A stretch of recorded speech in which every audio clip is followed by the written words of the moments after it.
శివయ్యా నన్ను క్షమించయ్యా. It is very rare that I go into a movie with zero expectations and come out with a big smile on my face.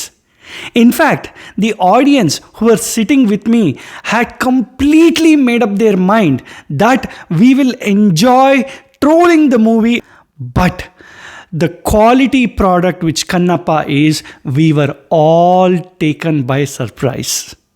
Don't get me wrong, the movie has lot of problems on its own, but still I never expected that I would see such a good output, especially given the endless trolling and endless controversies surrounding this movie and the family of Manchu Vishnu. Namaste everyone and welcome to this week's surprise movie review, Kannappa. And if you have not yet subscribed to the channel, just a small reminder, watch the review. If you like it, only then subscribe to the channel. Now let's deep dive into today's review.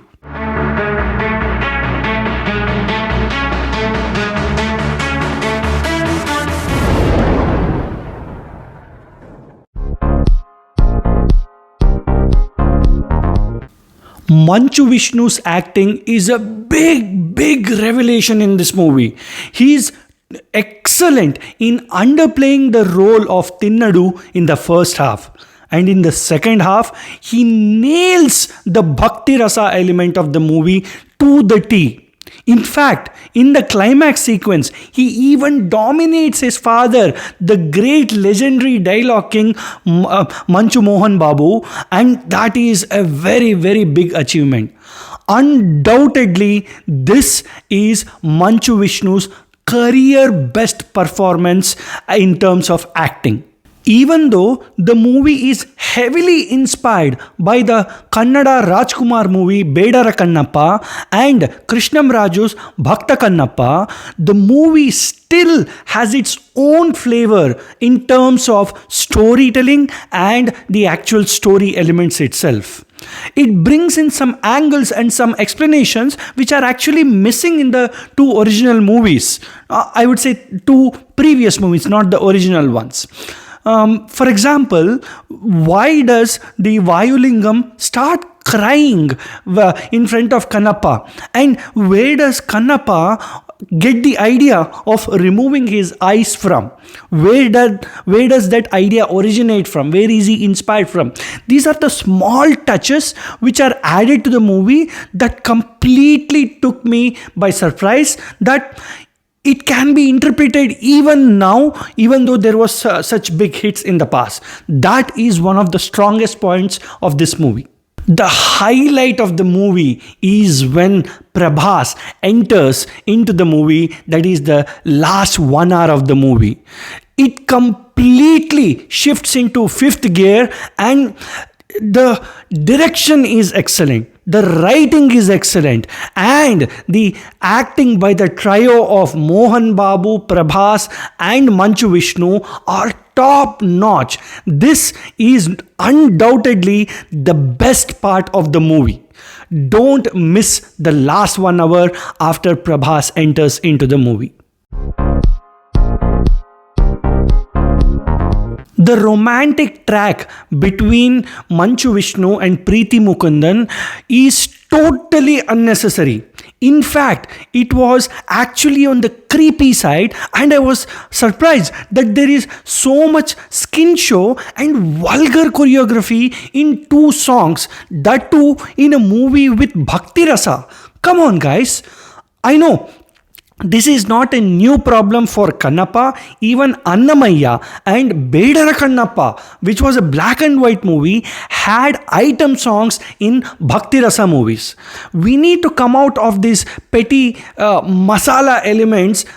Even to this day in 2025, these are not necessary. Especially, they had a good product in Kannappa movie story and screenplay. These were not necessary at all. The entire first half of the movie is dedicated to the war between the 5 tribes and a new tribe, which is the conqueror.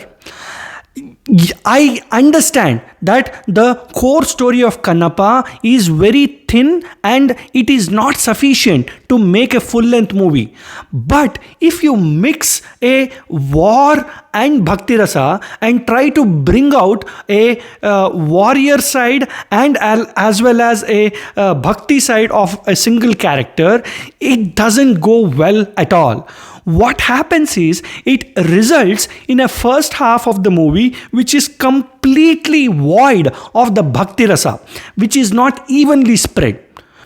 Even though the presence of Prabhas is a major plus to the movie, Prabhas is also the biggest disadvantage for the movie.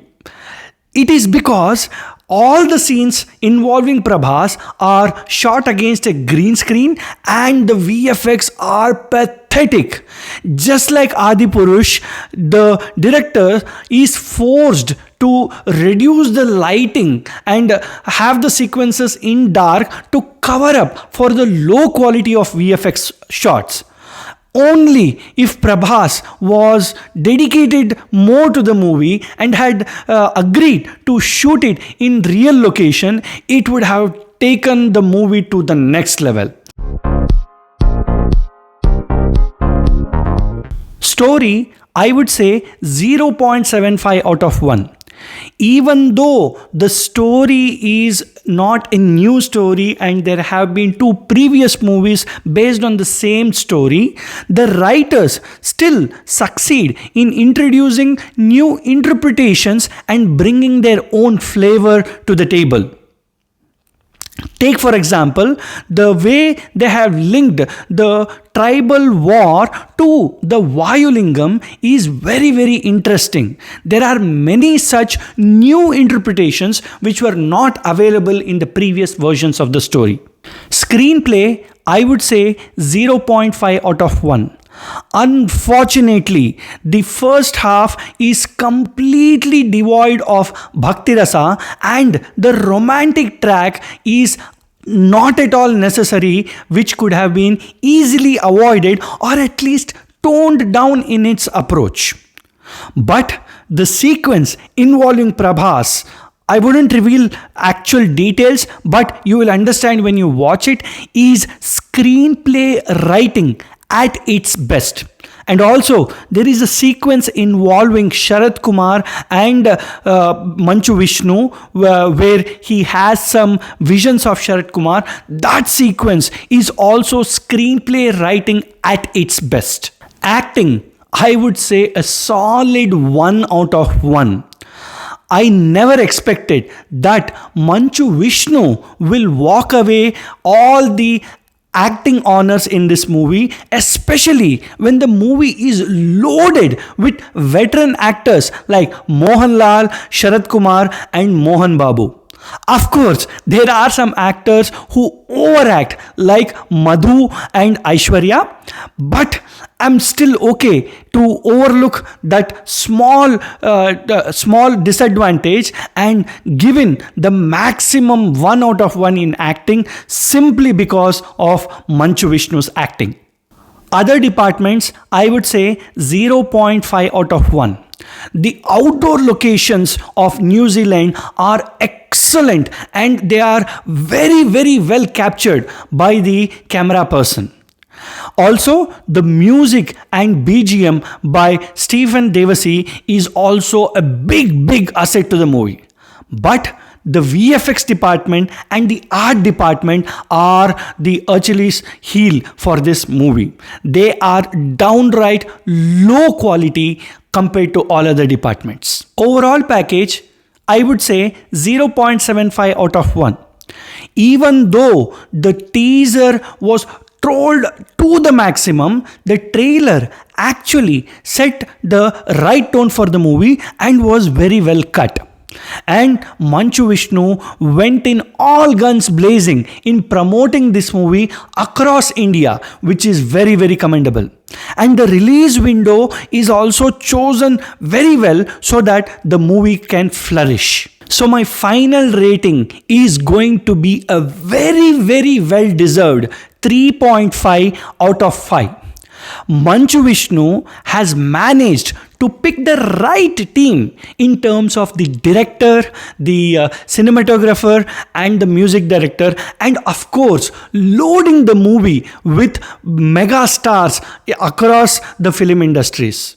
And he hasn't compromised on the production values as well by shooting the outdoor sequences completely in New Zealand. And among all these positives, he has even managed to give his career best performance as Tinnadu or Kannappa.